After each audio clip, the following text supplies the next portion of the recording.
En mai prochain, le conseil municipal de Grenoble se réunira de nouveau à l'hôtel de ville dans une salle flambant neuve aux murs couleur bleu de céruléum. Il aura fallu près de 5 ans pour reconstruire le lieu détruit par un incendie criminel.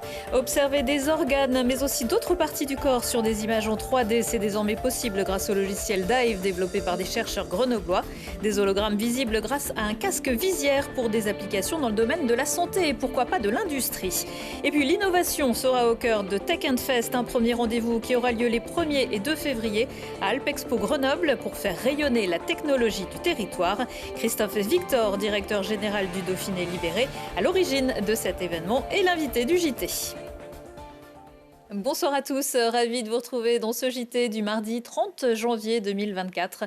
Du lundi au vendredi, à partir de 18h, l'essentiel de l'actualité du Grand Grenoble. Circuler en voiture à Grenoble, ça n'a jamais été simple et c'est encore moins une partie de plaisir en ce moment, alors que les agriculteurs continuent de bloquer une partie de l'A480, engendrant d'importants bouchons dans la métropole. Un gros point noir vient de s'ajouter sur le quai de France. D'abord placé en circulation alternée ce matin, c'est ce que vous voyez sur ces images. L'axe a finalement été complètement coupé à la circulation en raison des risques d'effondrement d'un immeuble d'habitation, actuellement en rénovation à hauteur du pont Marius Gontard. Des fissures ont été relevées sur le bâtiment et un périmètre de sécurité instauré. Pas question pour les automobilistes de passer non plus par la voie sur berge, submergée à de nombreuses reprises entre novembre et décembre. Elle n'est toujours pas ouverte à la circulation. Pour passer, les véhicules vont donc devoir faire des zigzags entre les ponts ouverts, le quai Créqui et la Porte de France. Bientôt un nouveau lieu pour que les esprits puissent s'échauffer 5 ans après l'incendie criminel qui avait ravagé la salle du conseil municipal de Grenoble. Les travaux doivent prendre fin dans quelques semaines. Une occasion de moderniser les lieux qui auront vu passer bien des débats tout en gardant un aspect patrimonial. Mirko Pesci. Le 30 septembre 2019, le siège du conseil municipal de Grenoble a été incendié. Des traces de carburant sont trouvées sur place. Cet acte, revendiqué par la mouvance anarchique, fait suite aux multiples incendies criminels répertoriés à Grenoble et ses alentours. 4 ans plus tard, la salle du conseil municipal est enfin rénovée. L'incendie de la salle du conseil municipal en termes d'atteinte à la démocratie, c'est évidemment très fort. Donc symboliquement, c'est important de réinvestir cette salle du conseil municipal, même si nous avions été accueillis pendant quelques temps à la métropole, puis ensuite dans notre bâtiment à Camille-Claudel, et l'institution de fait n'a pas été touchée, donc l'atteinte symbolique n'a pas fonctionné. Avec l'évolution de la politique et l'introduction des groupes d'opposition au conseil municipal, la salle était devenue obsolète. Ça a été l'occasion à la fois de la restaurer, bien entendu, mais aussi de la repenser, puisque à l'origine, cette salle qui fait un peu plus de 200 mètres carrés, elle avait été pensée pour accueillir une 50aine de personnes. Aujourd'hui, à chaque conseil municipal, c'est plutôt 120, 130 personnes qui sont accueillies. L'hôtel de ville de Grenoble a été construit en 1967 et a été labellisé patrimoine du XXe siècle en 2003. Il faut savoir qu'on est dans un bâtiment qui est protégé au titre des monuments historiques. C'est une architecture remarquable du XXe siècle, donc de l'architecte Maurice Novarina. Donc c'est un lieu qui nécessite un soin particulier et mine de rien, concilier les enjeux environnementaux et écologiques, une qualité de débat à garantir avec des installations techniques, une régie, la possibilité de retransmission, font qu'on a mis environ 4 ans pour atteindre cette finalité. Après l'incendie, les assurances ont indemnisé environ 800 000 € à la ville. La rénovation, à la charge de la municipalité, s'élève à 1 396 000 €. La nouvelle salle n'aura pas de nom et accueillera sa première réunion de conseil municipal en mai 2024. Les auteurs de l'incendie n'ont toujours pas été arrêtés. Il y avait bien des caméras dans la pièce, mais qui ne fonctionnaient que pendant les conseils. Mais ça va peut-être changer, puisque l'hôtel de ville va se doter de nouvelles caméras de vidéosurveillance pour protéger en priorité les agents face à une recrudescence des incivilités et des agressions au guichet. Pour Éric Piolle, la vidéosurveillance, oui, mais dans les espaces clos et pas dans les rues. L'anatomie change de dimension et ça ne fait pas mal. Une plongée dans le corps humain, c'est ce que propose le logiciel Dive, plongée en anglais, initié par des chercheurs grenoblois. L'idée, c'est de synthétiser toutes les informations dans un seul environnement.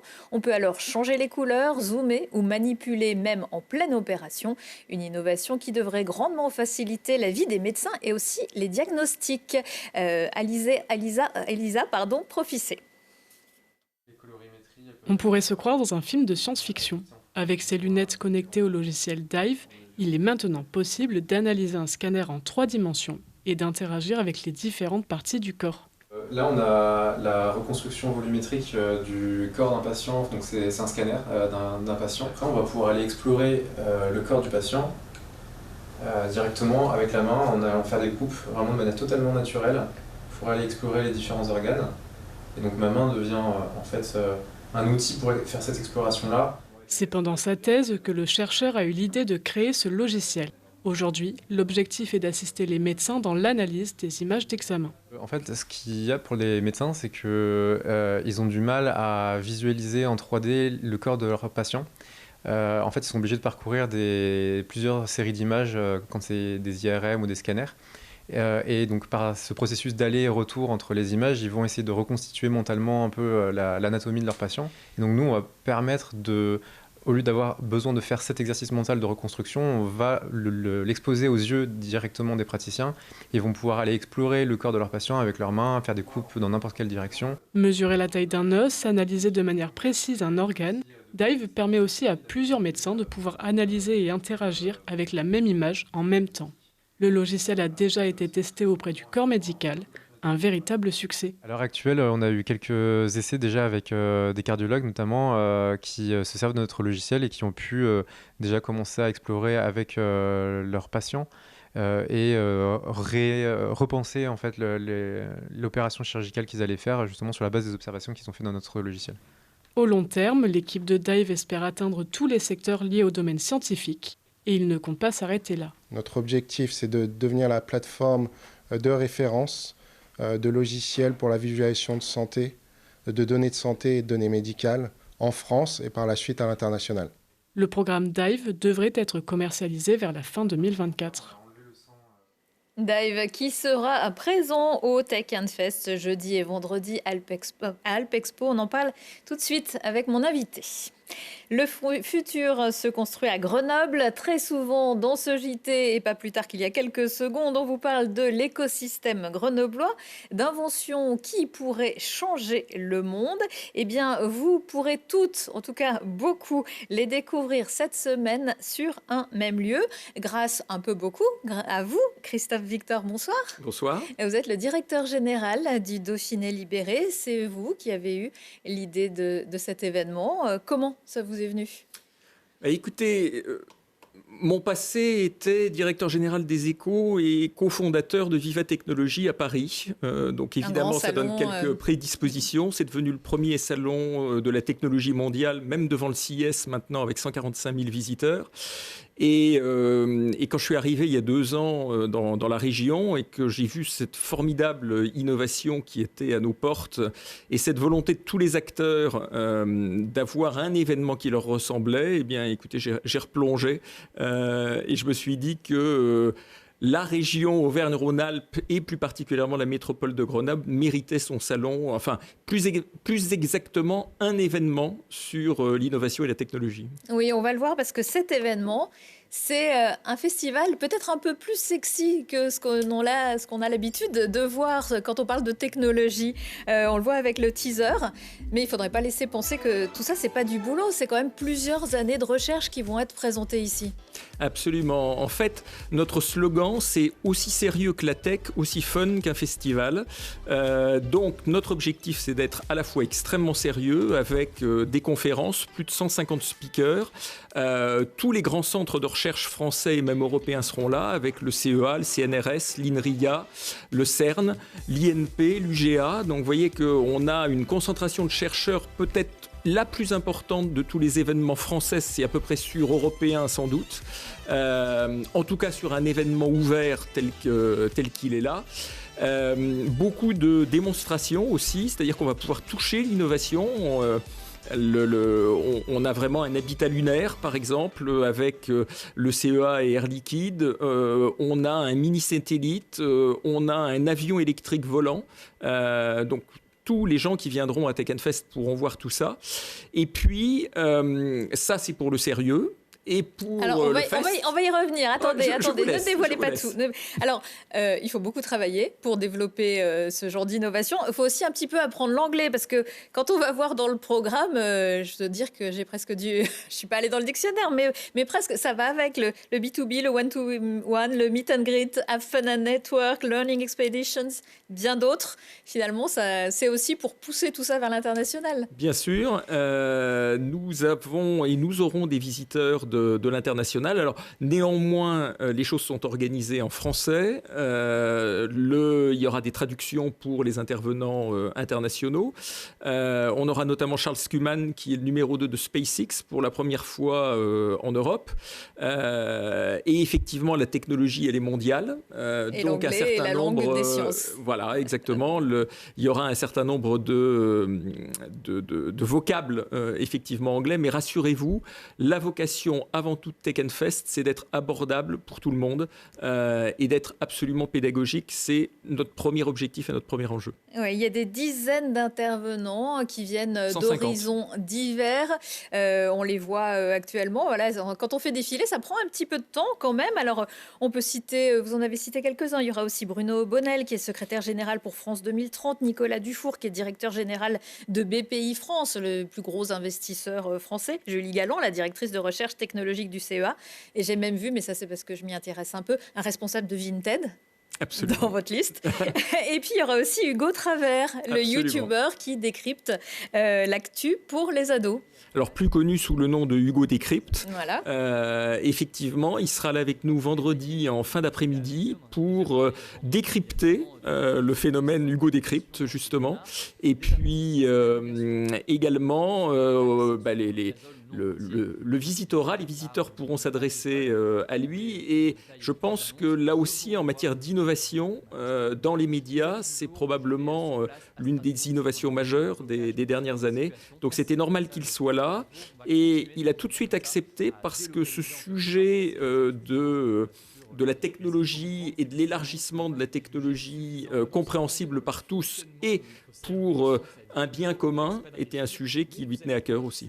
Et ce sont des secteurs qui recrutent. On a besoin de nouveaux scientifiques, de prendre la relève. Les étudiants seront bien sûr les bienvenus. Absolument. 3000 collégiens et lycéens amenés par Carentier, dont on organisera les tours, c'est-à-dire qu'ils bénéficieront tous de tours de 2h30 en compagnie de leurs professeurs et avec la volonté de leur faire découvrir ce qu'est la technologie, les métiers de la technologie, et puis encourager des vocations, parce que notre secteur scientifique et technologique a besoin de vocations, a besoin de jeunes femmes aussi beaucoup.